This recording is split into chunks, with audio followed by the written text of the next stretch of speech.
Hello, and welcome to One Voice Live, where we talk about One Voice, what it is, and how it fits into the world of singing. I am your host, Alex Zeto, and this is Certified One Voice Coach, Natalie Rankin. Hello. And we are in her adorable house in Nashville, where we are quarantining. Fun fact, I was living in New York not but 2 months ago when my lease was up, and I had to flee the city. And Natalie so kindly took me in, being my best friend, as she is. And it's been fun, and here we are! We're doing One Voice Live together. So excited to have you here. This is show number 45, where we're talking about placement. I know, 45 shows. It's a lot. It's a lot. It feels like not a lot until you think about it, and then it's a lot. Do you know what I mean? You've done this 45 times. 45 times, yes. Well, okay. Almost. So this is our show about placement. Placement is one of those words that confuses singers oftentimes, so we're going to be digging into what placement means in the world of One Voice and try to make it a little bit clearer and specific for you. Shall we dive in, Natalie Rankin? Let's dive in. So what, in your opinion, what do you hear about placement from students? I hear sometimes they say, ooh, that placement felt really good. Mm-hmm. Or, ugh, I don't know, there's just like something with the placement is wrong. Or they come in wanting to know how to find the right placement, the correct, proper placement. Okay, great. So we're going to start off with a little directorial example. I'm going to be a teacher type, and Natalie's going to be a student type. And we're both non-one voicers. So here we go. Hello. Hi. What are you going to be singing today? Today I brought in a little bit of Still Hurting from the last 5 years. Oh, beautiful. Whenever you're ready. Okay. Jamie's over and Jamie's gone. Jamie's decided it's time to move on. Jamie has new dreams. Beautiful. I'm going to stop you there. That's okay. Lovely. Thank you. Quick adjustment. I want to hear what it would sound like if you placed the sound a bit more forward, more in your mask, and you go, In my in my mask. Yeah, exactly. Jamie. Yes. Ooh, sing it like that. Okay. Now. Yeah. Okay. Okay. Mm-hmm. Jamie is over and Jamie is gone. Beautiful. Jamie's decided it's time to move on. Jamie has new dreams he's building upon me. Yes. And I'm still hurting. Excellent. Beautiful adjustment. Wow. Okay. And scene. Okay, great. So, Natalie, what did you feel from the first time to the second time? I feel like we nailed those characters. I felt really good about my performance. I felt like your adjustment, the coach's adjustment, made the student get a way different result. Absolutely. Like, it sounded more forward, more pingy, more contemporary, a little more present. Agreed. Absolutely. Yeah. Okay, so let's dig into a little bit of why we don't use the term placement, and then we'll talk about what actually changed in that example. Yeah. So placement is something that we call a bundle term, much like belting, support, mixing. These are all sounds and that we want to achieve oftentimes, but that many other things are going into, many different steps to achieve that thing. So, for example, belting, those of you who have followed along with us, you've heard us talk about weight and vocal tract shaping all the time. And if you haven't, we'll get into that more later. But belting, we know, is a heavy weight, a loud volume, and oftentimes a distorted vowel, a more like open vocal tract shaping. So that is a bundle term. Those three things go into creating a sound that we want. And if we don't know the things that are going into it, it can get very confusing when we're just like, oh, I want a belt. I want that, without looking at, I just like totally covered your face. I want that without looking at how to get there. Thoughts on that, Natalie? Yeah, I think it can be a little risky to use words that are less specific. Again, with belting or like support, like breath support, it kind of just becomes this mysterious thing of like, you have great support, you have terrible support, you need to engage your core, like think about, it's again one of those bundle terms where it's like, what is actually happening? And it's hard to do. You can't do a bundle term. Correct. But you can do a series of actions all together at the same time. So like you just said, it's a high note. It's probably loud. The vowel is probably morphed.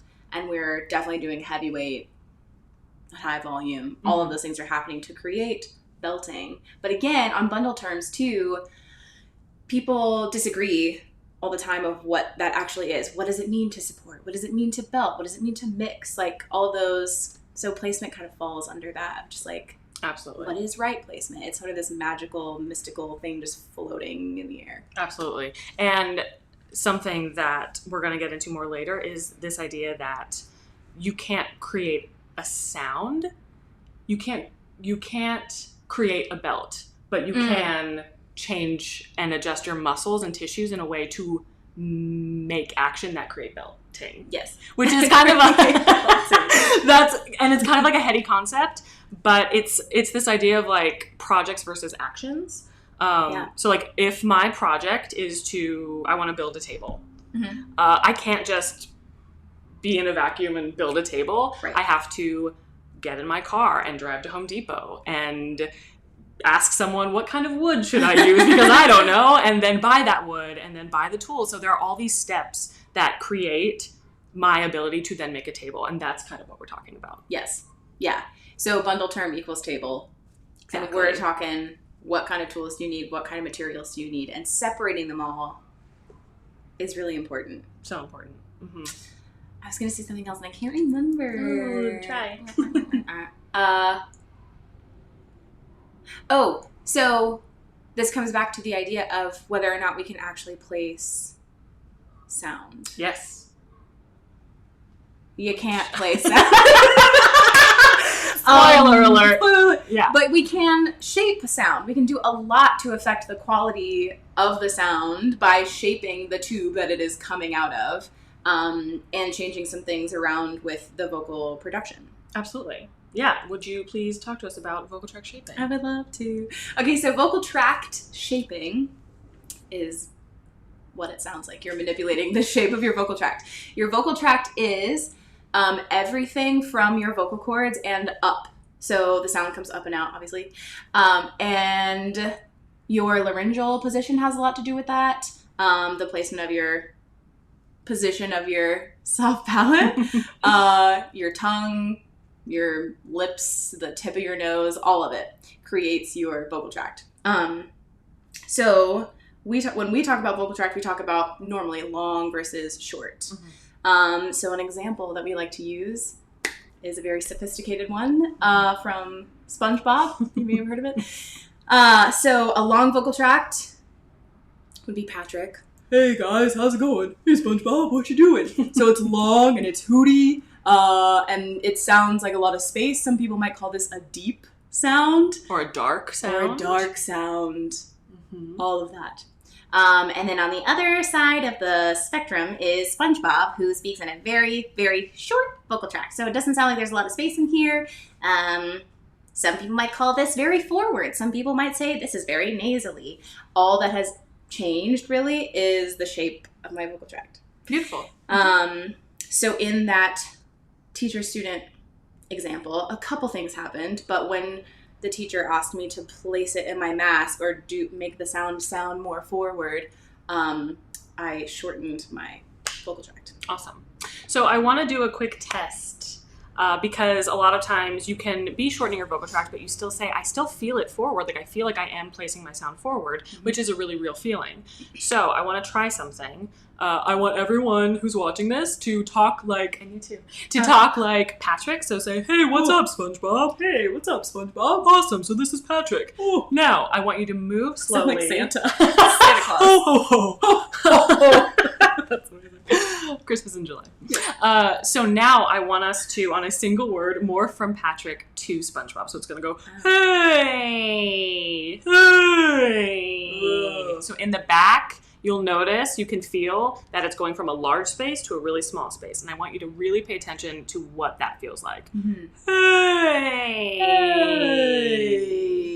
Hey. Great. Awesome. So next step, we're going to talk as Patrick And then, without changing the back of your vocal tract, I want you to place the sound forward. Shall we? Okay. So, on a hey. Hey! We're doing it at the same time. Hey! Hey! Hey! Hey! Hey! So, it looks really funny, but we are literally trying to place the sound forward. What you'll notice is that you physically cannot create that SpongeBob sound without shortening the back of your vocal tract. So now allow yourself to shorten the back of your vocal tract. Hey! And there it is. And there she is. So, yeah, something I just noticed. It has nothing to do, this gets confusing. Vocal tract does include your mouth and your tongue, but it's mostly things that are farther back. So we don't have to go, hey. We can go, hey, because it's really dealing with stuff that's further back. Yeah, the shape of back there. The shape of you. Well done. So, what happened? What happened to you? What happened to me? Oh my gosh. Yeah, so this answers our question, can you play sound? Which, based on this test, you can't. You can change the shape of your vocal tract in which sound travels, but you can't actually play sound in a different place. So, busted. The term placement, then, is not only kind of a general confusing thing, but it's not actually accurate in what it's saying we are able to do. So we're going to talk more about terms and words and exercises we can use to achieve that good placement sound that's more specific and will bring you more consistency and specificity. So the second thing, so that was vocal tract shaping. Yes. The second thing that Natalie changed in that example was something we will call weight. So weight is defined as vocal cord intensity and air restricted. And all that means is how hard are my vocal cords pressing together to restrict air. So in her first example, you could hear there was a lot more air being released, and that's what we'll call a lighter weight. So Natalie, would you give us a little of still hurting in your lighter weight? Yes, please. With shortened vocal tract? You can do exactly what you did. Okay. Jamie is over and Jamie is gone. Jamie's decided it's time to move on. Beautiful. Okay, great. So you can hear there's a lot of air coming out, which is a lightweight because her cords aren't pressing together hard enough to restrict that air. Now, if you increase your weight and restrict a bit more air, can we hear what that sounds like? Jamie is over and Jamie is gone. Jamie's decided it's time to move on. Awesome. So we can hear there's a little bit of a clearer sound by her restricting more air with her vocal cords, which is increasing to a heavier weight. So next step, can we hear what it sounds like? Ooh, this is what I want to do. Can you go from the original lightweight, long vocal tract? And then I'm going to tell you to increase your weight. Okay. And then shorten the vocal tract. Oh! Okay, let's try it. A challenge. Okay. So I start how I normally... Okay. Jamie is over and Jamie is gone. And increase the weight. Jamie's decided it's time to move on. And shorten the vocal tract. Jamie has new dreams he's building upon. That's so fun. That's so fun. Okay. That was fun. So this is part of what's so exciting about the specific language of One Voice is I just got such clear results with her. I literally just played her like an instrument. She did the playing, but I got to do the adjusting because we know exactly what muscles to move and adjust for certain sounds. And this is what we completely lose when we use bundle terms like placement, support, or even just descriptive terms like dark sound, bright sound, pingy, any of those things. Present. Yes. That's one of my favorites. Big. Yeah. Meaty, any of those. Present's good. So that was such a cool example of the control we can gain by separating these different things that go under the umbrella of a bundle term. That was awesome. How was that for you? That was great. Did you feel it was powerful? Fun. Yeah. I did. Powerful. Yeah. And I think it just, in my personal experience. It's given me a lot of freedom with not only singing, but also like character voices, and like whatever a director wants me to do, I can sort of translate what they're asking for and know exactly what to give them. And it makes me feel more confident because I have the information to do stuff on the spot. Absolutely. Like it also helps, along with character voices, with style so much. To be able to separate these different things that we're doing. If you can't separate vocal tract shaping from weight, you limit yourself off from so many different sounds and styles. Yeah. I used to be like that. Do tell. I like, I only had like 2 voices. Yes. One of them was my belt, and one of them was my soprano sound, or like sometimes I would just push more air and call it a mix. I don't know. I didn't know what I was doing. And it was awful when someone would ask me to, like, if I was, I don't know, so it was a class in college where I was full on belting Fly Away from Catch Me If You Can. And it was like rock and roll. Like, it was like so heavy and so loud, but I didn't want to I thought that was more impressive than my like mix sound or my like weak soprano, whatever. Mm-hmm. And so then my teacher was like, you're completely taking yourself out of the style. You're not, like, you're over singing the song is what she actually said. Mm-hmm. Like, just take it back a little. And I was like, I don't know how. I can't. These are the 2 voices that I have, and that's it. And it's because I had memorized a certain vocal tract size with a certain weight. Mm-hmm. And then on the other end of the spectrum, I had another vocal tract size with another weight, but I didn't know how to manipulate them separately. Yeah. And it was a trap. It was a trap. Yeah. And that was also before we really had any one voice language. Yeah. And we were still living in chest voice, head voice mix. Yes. And trying so desperately to figure out, like, how do we make these sounds without understanding any of the mechanics to do so. Yeah. So yeah, harder times. It's dark times. Dark times. Dark times. So something we both hear a lot from students is, I don't know where to place it. Especially with a new song that they're less comfortable with. There's that feeling of, I just don't know how to get there. Mm-hmm. So, Natalie, what's some advice you have for that moment for a student? It's a great question. I'm so glad you asked. Mm-hmm. I would encourage that person to make a conscious choice to commit to a certain vocal tract shape and a certain weight that they think is appropriate for the style. It helps to listen to other people do it and really listen to the shapes that they're making and what weight you think they're in. How much air do you hear coming out? How much, intensity does the sound have?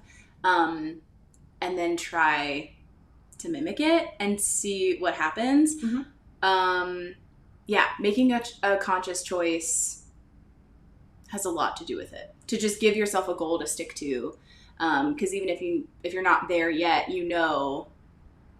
I want to be making this shape at this weight. And even if I can't do it right now, I know I at least have something to work toward. Totally. I like to relate it to if any of you have ever tried to go to the gym without a plan before. The worst. It's the worst. Sometimes you go and you're like, ooh, and you stumble upon like this exercise and you're like, I found like this machine. That was really fun. And you stumble upon it and it's a great time at the gym. Yes. I would say more often than not, though, you're going to kind of be wandering around and not knowing what to do. And you'll work like one tricep exercise and then you'll be doing squats and then it's like nothing really got done. Yeah. And nothing feels good. So it's similar. Your brain needs a goal, otherwise it can't help you. Mm-hmm. And the more specific the goal and the more based in what's physically happening, things that you can actually achieve and control, the more likely you are to actually achieve the sound that you want. It's not as much wandering in the desert of bundle terms. Yes, the desert of bundle terms. Yes, that's amazing. It's absolutely amazing. And the last thing I want to say about this, and I'll let you have your closing thoughts as well, is that even though we're taking away the word placement, what you're feeling exists. Mm-hmm. When it feels good, that feeling of like, ooh, that is just like in the pocket, like that's a real thing. What we are challenging you to do is to take placement out of your vocabulary and figure out what's physically happening to achieve that awesome pocket feeling. Yeah. because that will allow you to go back there time and time again, instead of having those days where you're like, oh, it's just like my placement isn't landing. You can say, okay, well, you know what? My weight's a little bit lighter than usual, so let me restrict more air, or my vocal tract is doing something different. And I will also add that there's not one combination of things that equal good placement or right placement. Yes. It really depends on the style and the song you're singing and the sound that you want. So those are my thoughts. Yeah. Noodly. That's me.